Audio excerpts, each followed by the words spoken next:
ఉదయాన్నే లేస్తే ఎన్ని పనులైనా చాలా ప్రశాంతంగా చేసుకోవచ్చండి. ఇంకా నేనైతే మార్నింగు ఈరోజు చాలా తొందరగా అయితే మెలుకువ వచ్చింది.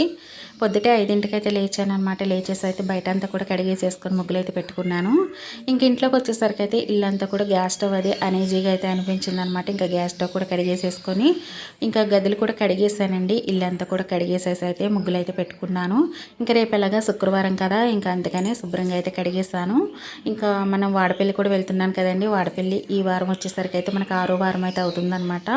ఇంకా వాడపల్లి కూడా వెళ్ళాలి కదా అని చెప్పేసి అయితే ఇంకా నేను ఒక 2 వారాల నుంచి అయితే తడిగుడ్డే పెడుతున్నానండి. అంటే మాపే పెడుతున్నాను అనమాట. ఇంకా అందుకని శుభ్రంగా అయితే కడిగేసేసుకున్నాను. కడిగేసేసుకొని నేను స్నానం చేసేసి దీపం అయితే పెట్టేసుకున్నానండి దేవుడి దగ్గర. ఎంత ప్రశాంతంగా ఉన్నారు చూడండి, దేవుడు ఎంత బాగున్నారు.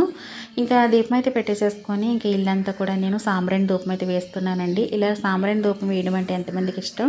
నాకైతే చాలా ఇష్టం అనమాట. ఇంకా ఇక్కడైతే రోలుకి పువ్వులు పెట్టమన్నాను అనమాట. మా పాప పెడుతుందండి పువ్వు. చాలా అంటే బాగుంటుందండి. ఇలాగా రోలు కడిగేసేసుకొని బొట్లు పెట్టుకుంటే చాలా మంచిదనమాట మనకి స్టవ్ పక్కన. ఇంకా ఇల్లంతా కూడాను ధూపం వేస్తున్నానండి. మన ఛానల్ ఫస్ట్ టైం చూసేవాళ్ళు సబ్స్క్రైబ్ చేయండి, లైక్ చేయండి, షేర్ చేయండి, సపోర్ట్ చేయండి. మీరు ఇచ్చే లైక్, మీరు ఇచ్చే సబ్స్క్రైబ్ నాకు చాలా యూజ్ అవుతుంది. ఇంకా నేనైతే ఇలాగ మొత్తం కూడాను ఇల్లంతా కూడా సాంబ్రాణి ధూపం వేసేసుకొని ఇంకా ఉన్న పని అయితే చేసుకుంటానండి. కృష్ణుల వారు చూడండి ఎంత బాగున్నారో, అందంగాను చాలా బాగున్నారనమాట. అంతేనండి. ఈ వీడియో నచ్చినట్లయితే ఒక లైక్ ఇవ్వండి, సబ్స్క్రైబ్ చేయండి. బాయ్ అండి.